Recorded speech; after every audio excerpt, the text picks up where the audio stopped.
Hi there. My name is Jacques, and I'm a project manager from Kigali, Rwanda. Today, I'm going to share with you how making project management a strategic priority contributed to my country becoming or achieving the reputation of the Singapore of Africa. Also, as president of Rwanda PMI chapter, which was chartered just 2 months ago, I led an assessment to look into project management maturity of my country, and I'm going to share how much progress my country has done in the last few years. Finally, building on that assessment, an initiative that I piloted in my last engagement with the office in charge of attracting foreign direct investment, the Rwanda Development Board, a concept that I called the Rwanda National Project Accelerator, the Rwanda National Project Management Office, that is, in fact, designed to help my country to transition to the project economy. Now, you might ask yourself, which project transformed my country into the Singapore of Africa? And here I'm going to name a few.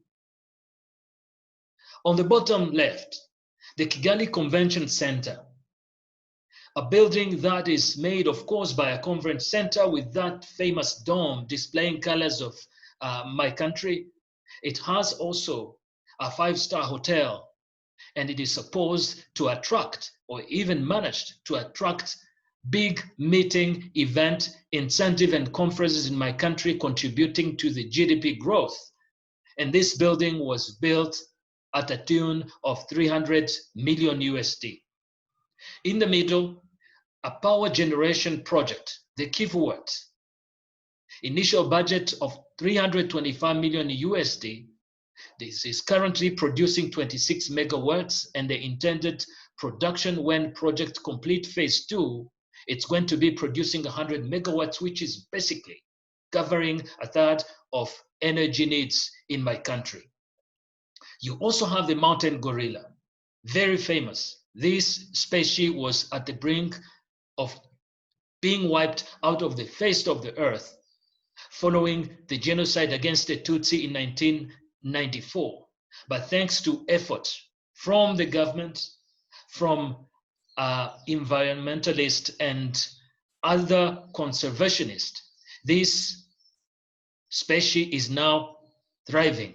The mountain gorillas are no longer threatened by disparition, and they're attracting a lot of foreign tourist money into the local country economy. On the top right, another project that very few of us might be not familiar with, the Rwanda National Unity Reconciliation Commission. This project was actually selected among the 50 most influential projects by PMI network in its edition last year. And this was Project 25.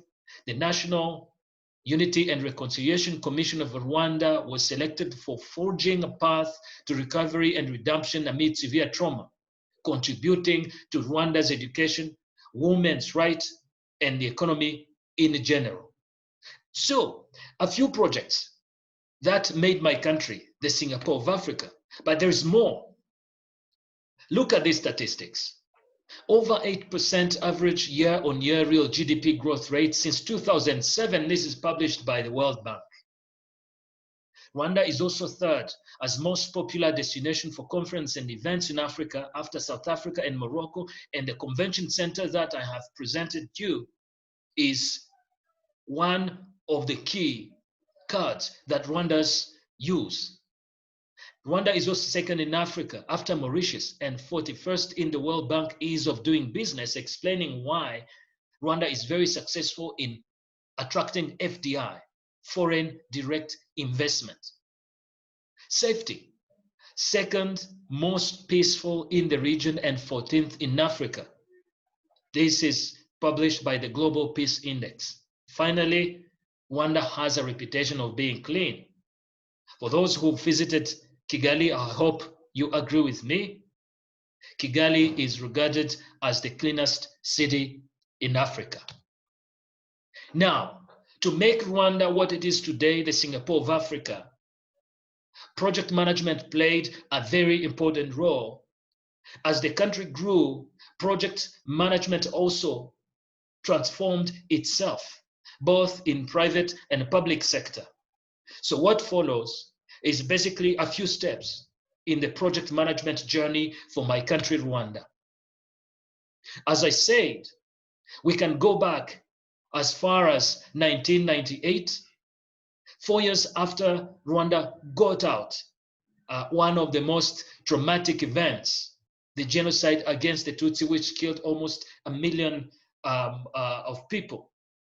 And the government put together the Central Public Investments and External Finance Bureau, the CEPEX, in charge of monitoring public investment. It has also in charge of mobilizing external resources and managing donors coordination. Then in 2004, 6 years later, some donors were discontent and they decided to create a grouping of their own. And this grouping of donors had to do alignment of program and project support at a country level and had to make headway on the project aid modality. But as you can see, you have on one side the Central Public Investment and External Finance Bureau. On the other side, you have a donors group. These two organizations are basically clashing. The CEPEX mandate clashed both with the line ministry, which is the Ministry of Economic Finance and Planning, and the donors grouping on overall aid management and project management. Then in 2005, of course, this put the end or the beginning of the end of the CEPEX because it was stripped of external resources mobilization and aid coordination. And it was a shell or left only with project management to deal with. However, in 2008, before CEPEX winding up completely, it published a project manual, the first of its kind in Rwanda, documenting aid modality and started the process within the government of Rwanda on how to make project aid work better. The project manual is in essence the project management book of knowledge to govern project management in Rwanda. Unfortunately, this book ended up on the shelves. I had a chance to see a copy, and I believe had the project organizations, the ministry, those implementing country strategy followed the process and maybe updated those processes as the time went by, project would be performing much better. But this project manual was published and ended up by not being followed at all. That's the current situation. 3 years later, 2011, then realizing that the Ministry of Finance could not continue managing projects as is alone, a new organization was started, the Single Project Implementation Unit, SPIU. And this was supposed to be an effective institutional framework that facilitates the implementation of projects. In particular, the mission of SPIU was to fast-track realization of development targets in various sectors and strategic plans, all drawn from those 5, 10, 20-year strategic plan, like the most one we've just completed, the Vision 2020, or the one we've just started, the Vision 2050. That's what the Single Project Implementation Unit was supposed to deliver.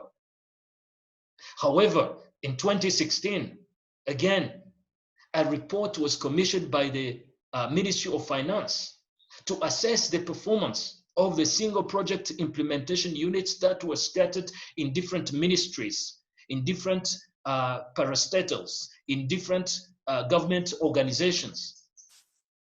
And they were supposed to be working as a project management office, you know, following the best practice, running projects according to appropriate cycle, using the right tools, making sure that you have the project manager's profile and resources to achieve consistently and predictably expected value from project. Unfortunately, in 2016, that report from the Ministry of Economic Planning and Finance recommended, due to all those gaps that I'm going to share with you in the following slide, it recommended to institutionalize project implementation on coordination and oversight and support at national level. This is actually where my country, Rwanda, realized that project management should be institutionalized. It should be designed, coordinated, managed at a national level. Managing it through individual institution or individual grouping, donors, public, it wasn't a good idea because everyone was going through two different directions. Therefore, institutionalization of project management at national level was recommended in 2016. This is where the idea of a national project management office, national PMO, came up in first place. So the national project management office had to bridge the gaps that we saw in today's single project implementation units scattered across ministries. And having interacted with most of them and presenting them the idea of a national project management office, I came to realize that there is a high rate of project failure. The SPIU work in silo. There's no centralized structure or framework or standardized project management methodology that is followed. There's no a project selection, a categorization criteria, evaluation. So everyone is improvising, basically firefighting. No professional resources to design processes and support project managers. Shallow or no governance at all. This single project implementation unit that are implementing publicly funded but also donors funded projects, they are left to the donors' mercy who impose a different project governance for each project. Do you understand how this would really very, very be difficult? They became, as a matter of fact, contract management, contract execution offices to oversee how money is dispersed and to report sometimes fabricated statistic on project performance. They're not the PMO they were meant to be. You also still have, of course, in the Ministry of Economic Planning, a department that is headed by a state minister in charge of project and program for entire country, for publicly and donors funded projects. And this department has the mission of aligning government of Rwanda project with strategy and policy, budget and financing. It's an excellent idea. I think most of countries have this kind of department. It has 3 divisions: planning and research, investment projects, quality assurance, and a program and project monitoring and evaluation. As you can see, it's all about strategic planning, but when it comes to the actual implementation, there isn't any organization that design how projects should be implemented, and if issues are found, how they should be solved in a much more predictable and sustainable manner. There's no project industrialization plan by the Ministry of Finance or SPIU. There's no intent to achieve project organization maturity. There's no SPIU or project support or control during the implementation, except for issues that are related to budget. And these, they always comes in the report of the national auditor. He only look at the money, but when it comes to looking at how the project failed during execution, due to methodology, due to lack of resources, professional resources, no one is looking into that. No project management professionals. Private sector is basically left to fend for itself because there is no education framework that dictates how a young project manager becomes a full-time project manager, a program manager, and grows to a portfolio manager or even higher. Therefore, that idea that started back in 2016, recommending institutionalization of project management, which I named now the National Project PMO, is very important because it would provide a centralized body in charge of project and program design, execution, and control at a national level. The NPMO would institute integrated national project management framework and significantly increase country competitiveness by executing strategic plan through successful projects and programs. The NPMO, the National Project Management Office structure, effectively would lead to project industrialization, both for public, but not leaving out also the private sector. It has to influence both so that the integrated and sustainable project management profession development can be achieved. Now, this is what happens in a few words in private sector when it comes to project management. Due to project economy, you understand, of course, that projects are exploding everywhere. Everyone is doing projects. Basically, the number of projects outnumber the trained or the certified professionals that are in charge of driving these projects. There's no systematic approach to project when it comes to selection, identification, resources allocation, execution methodology. Everyone or most of the people are going by trial and error approach.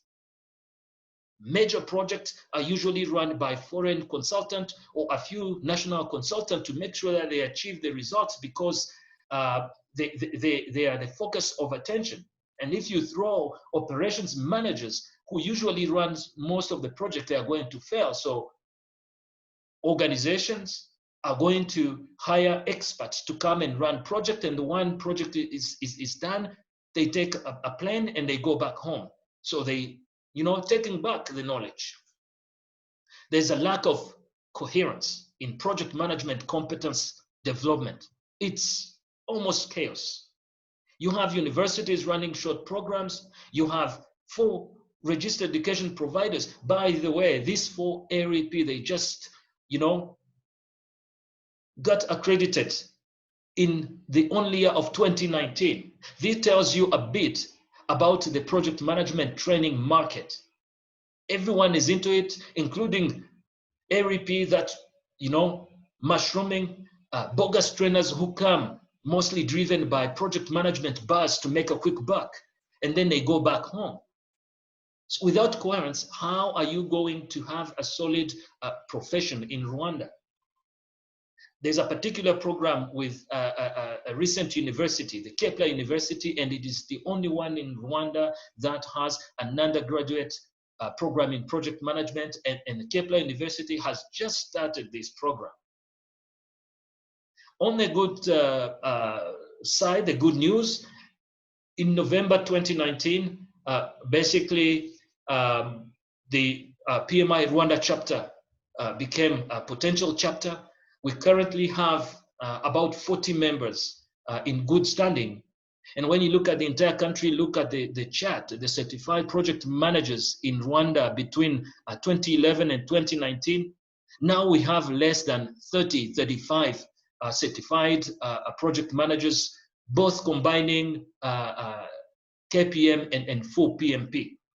So this tells you that really the country is still short of resources that are needed to run successfully projects, and it's very important that the capacity, the building, the competence should be rolled up to a national level to allow project management growth, the design and implementation of the standards that are inspired by a local reality, and this can be done by a national project management office that I call the project accelerator. How do you address project challenges globally at a national or continental level? Given what we saw, the SPIU failing project, achieving mixed results, the Ministry of Finance looking at how you spend money but not intending developing the profession. How to address the project challenges globally at a national level? especially at this particular juncture when we talk about the project economy.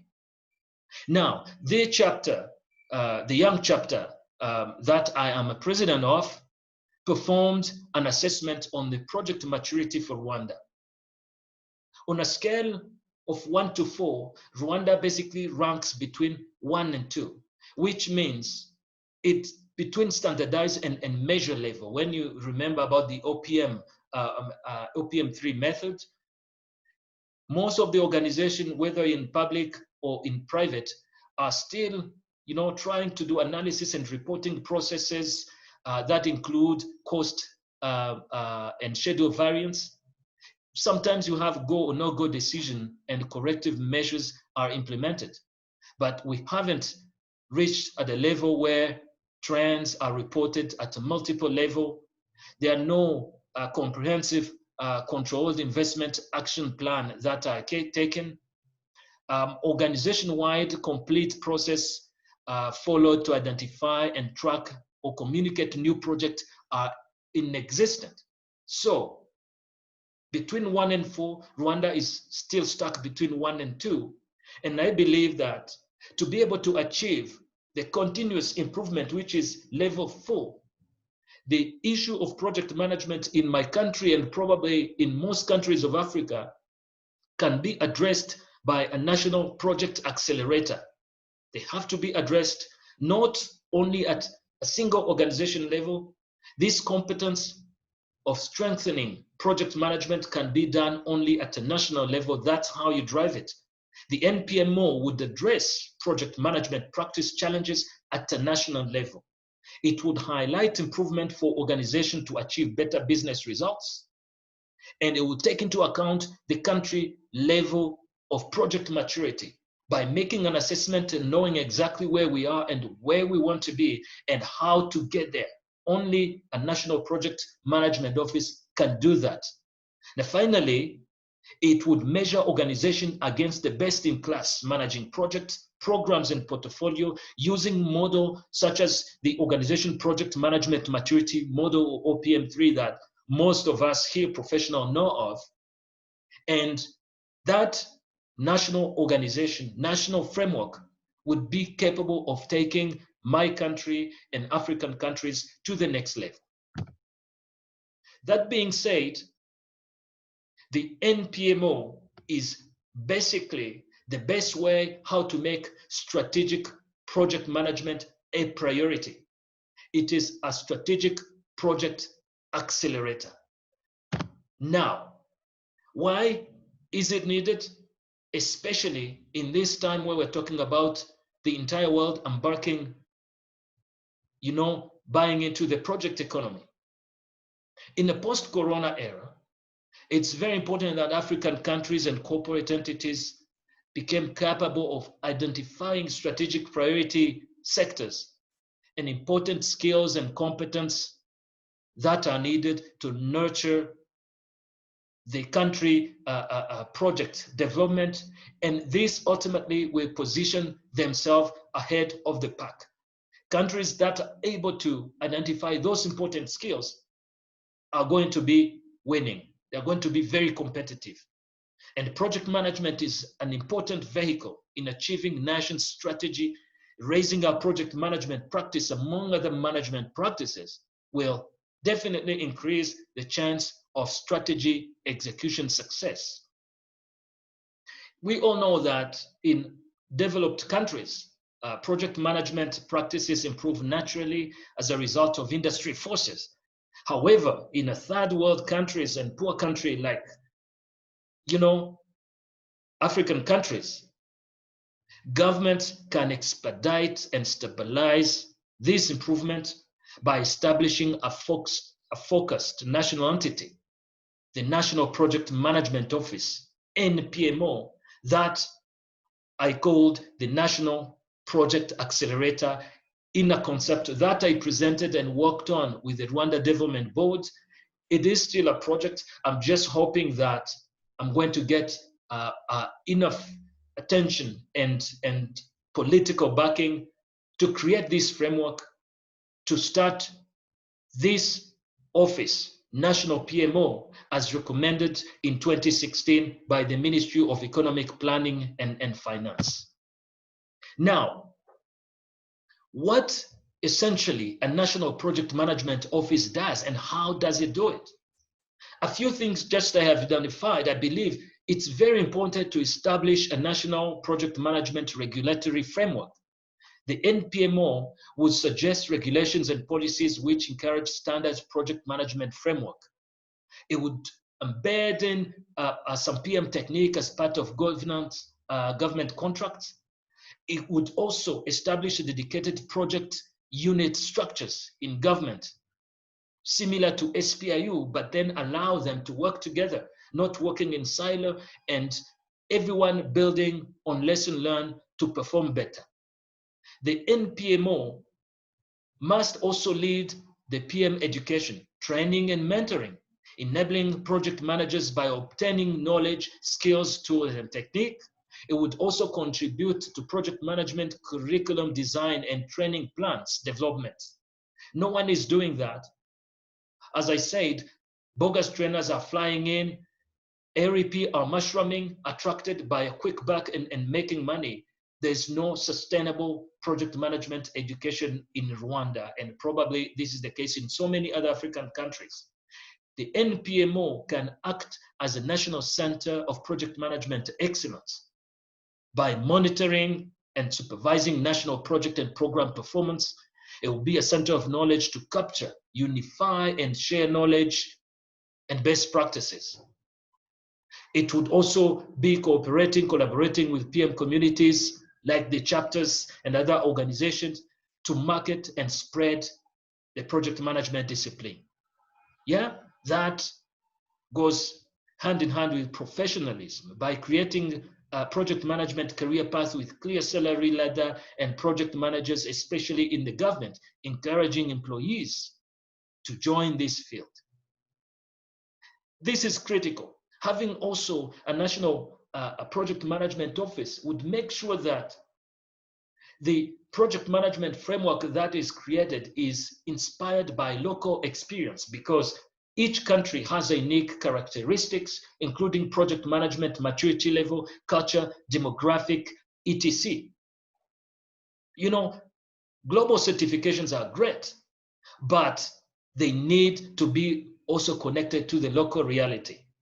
And this is why a national project management office will be the best framework to make sure that, you know, PMP, Prince 2, Agile, different certifications are also used, taking into account each country's specificity. Finally, as I said, when it comes also to achieving the global maturity at a country level, only a national project management office can design a path to achieving project management maturity. Now, the NPMO idea, it's not a far-fetched idea. It's actually been implemented in some other countries. So they are real example of NPMOs. The question is, do you want another office? Do you want another structure? Do you want another bureaucracy? Lots of people say too much bureaucracy is going to kill this thing. Now, they are temporary and permanent structure. It really depends on country project specific needs assessment, and I'm going to give you an example. For instance, the UK in 1996, the Infrastructure and Project Authority IPA was created, and it is the United Kingdom Government Center of Expertise for Infrastructure and Major Projects. The IPA sits at the heart of government, reporting to the Cabinet Office and Her Majesty the Queen. That's how important it is. And it does manage the project infrastructure pipeline.